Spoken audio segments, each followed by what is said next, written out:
Hi there, everybody. My name is Bryan, and I am the Library Geek, and welcome to the first episode of HTL Geek Speak, which will be a series of videos in which I show you how to access different things from the library, whether that is databases or ebooks or all sorts of crazy things. I'm going to be making videos showing you how to get the most out of this library in person, from home, wherever. So today we're going to tackle one of the most common questions I get, which is, how do I access consumer reports from home? We don't always have consumer reports here in the library. We sometimes don't have the buying guides. And when you're looking to buy something, consumer reports is one of the best tools to use to research anything.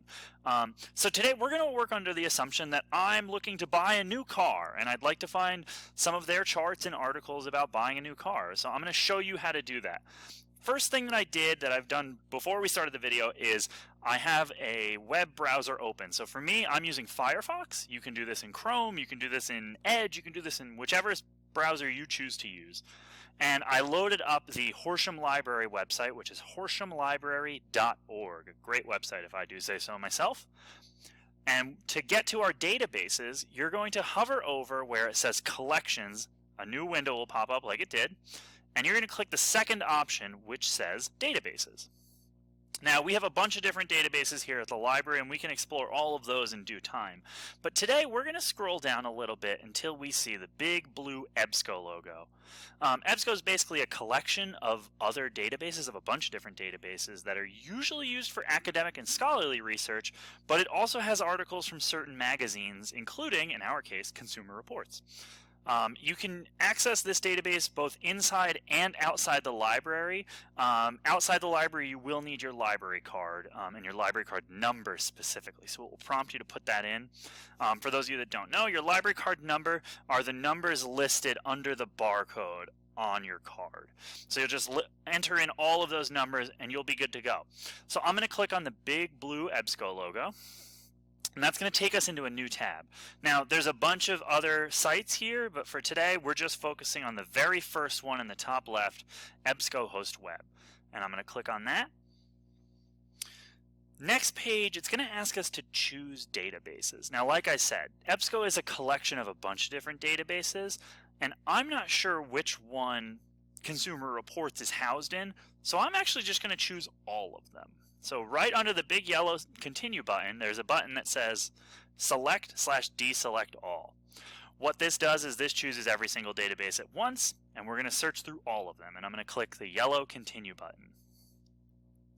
So before we go typing in new cars, I want to show you how to make sure that you're getting just Consumer Reports articles. So if we scroll down just a little bit, you'll see an option that says limit your results. And that's what we want to do. We want to limit our results so that we're not looking through everything in the world about new cars. We're just looking at Consumer Reports articles.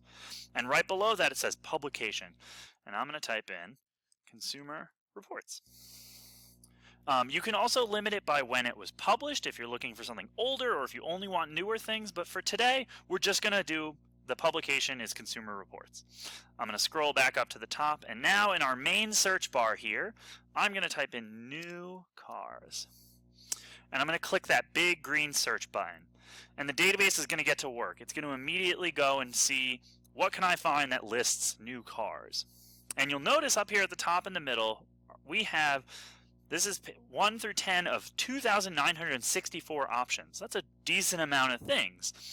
You'll also notice that it's sorted by relevance. So if you just want the newest info, you can click on that and sort by date newest.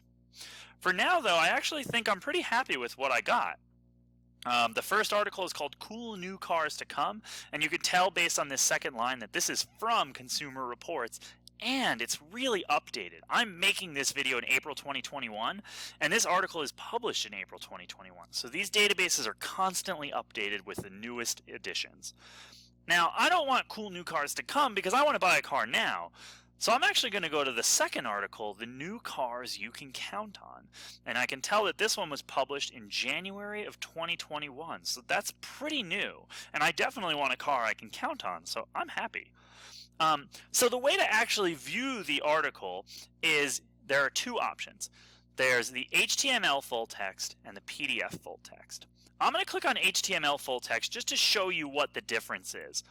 So HTML full text is basically taking all of the words that were written from the article and giving you those. So it's just the words. There's no images, there's no graphs, there's no pictures, it's just the words. So when we scroll down and we get to the part where they start listing things, it can be a little bit hard to tell. So you can sort of see that this is probably a list in the published magazine, but it's a little hard to read.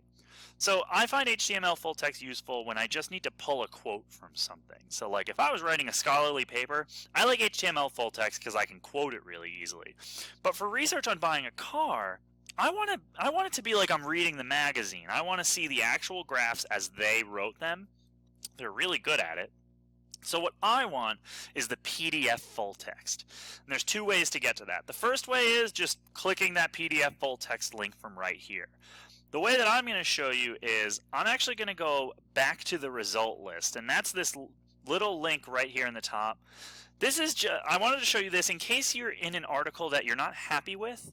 Never click the back button. Always try to click result list so that you're absolutely certain that you're getting back to your full list of results, because sometimes when you click the back button, everything gets confused. Hitting result list is an easier way. So here we are back on the result list, and what I want to click on is the PDF full text of the new cars you can count on. And once I do that, it's going to take me to a radically different looking page. And what it's going to do is it's going to load up, and you'll see that we have the road report, the new cars you can count on, and it looks just like the magazine. So like in this case, the page is like split in half, and it shows you the newly recommended models and the no longer recommended models. This is really useful to me, and I'm a very visual learner, so I'm happy to see, oh, this car is, better than this one right now.